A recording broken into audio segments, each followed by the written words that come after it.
Гранд Мед эмнэлэгт чихний хингэрэг нөхөх хагалгаанд орсон иргэн мэдээлэл өглөө. Түүний хувьд Гранд Мед эмнэлэг тусмын ажиллабараа хөнгөн хагалгаа учраас асуудалгүй гэсэн ч бодит байдал тийм байсангүй. Мөн хингэрэг нөхөх мис ажиллабарт орсон өдрөөс хойш иргэнд үе гач нөлөө үүсэх болжээ. Тухайд би нэг Гранд Мед дээр очиод энэ хингэрэг нөхөх хагалгаанд орсон.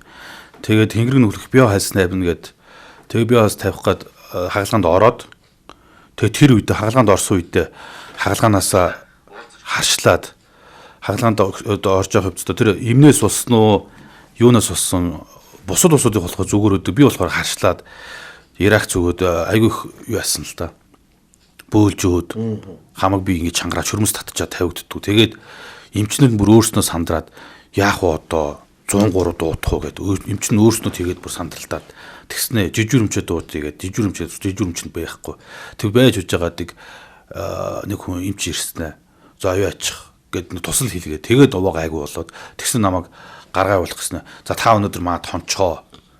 Тэгээ дээшээ гаргаад хонуулчих гэснэ. Ямар ч хөнгүүрөл бүр дээшээ гаргаад одоо тэр хүмүүс чинь зүг байдаг. Тэгэхэд намайг хүн байхгүй өрөөлөө гарган гутаа 5 6 давхарт гаргаад тэгээ хонуулжсэн. Тэгээд би одоо яагаад ингэж байгаа юм бол доо гэж дод. Тэгээд манай гэрийн хүртэл гайхаад яагаад үчид орой ирнэс яагаад ингэж наа чи гайгүй гэжтэй гэсэн чи мэдхгүй юм чинь байж гээд тэгээд Гранд Мед намайг ёо хингэрэг нөхөх хаалганаас болж тэгж намаагдаг Ирак зүгж айгүйх яачсан. Ирак зүгж тэгж бие байдлаа их юмуд дордож байсан. Тухайд та хингэрэг нөхөх хаалга нь бол ер нь жижигхэн мис ажиллабар гэж хэлээд оройдол бараг болчдөг. Тийм тухайд тэр эмчэн дэгжсэн бол манад энэ бол айгүй олоод байдаг гайгүй мис ажиллабараа тэгээд наач гайгүй гэж хэлээ. Тэгээд би яг маргааш ажилд явж болох юм гэж маргааш ихэд асуудал ажилд явчихна юм гэсэн. Тэгсэн чинь тухайд тэгээд за яачих ингээд Ирак зүгт юмш та ончих гэд. Тэгээ наа хануулчихсан. Тухайд сош одоо юу гэдгийг танд одоо ямар нэгэн байдлаар өөр нэг сөрөг нөлөөч гэдэг юм уу? Магадгүй нэг юм ожиг үлдсэн байна уу? Тий. Одоо тэгээд нэг үе ингэ толгой их хэрэгдэл болсон байлээ. Тэрнээс бол би бол зүгээр хивээл өгдөг гэсэн. Тэгээ тэр нэг мэдээ алдуулдаг тариа гэж чихэнд хийснээс хойш их толгой хэрэгдэл болсон л үе. Тэгээ машин барьж бол үе толгой хэрэгэл би тэгэл зогсож бол гайгүй болон болж явчихдаг болсон. Толгой хэрэгдэл болсон.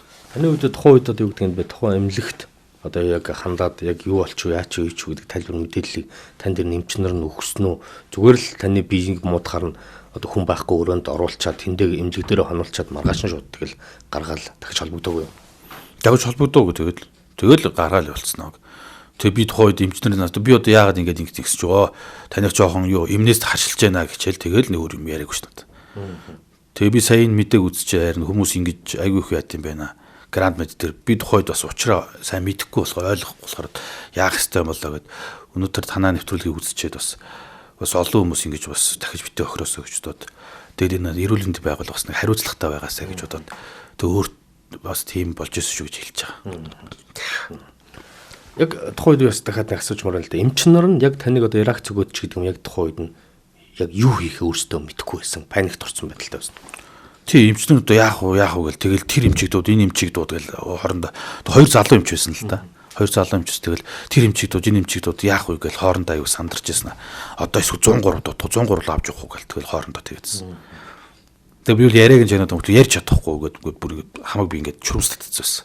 Тэгээ бөө их бөөлч тийм бэл. Их бөөлжсөн шүрмс татаад тэгээд би бас энэ эмчнэр одоо өөрснөө эмчнэр намайг эмчлэгчээ чи өгөөд дахиж 103 дуутах гэдэг юм бол бас их гайхажсэн.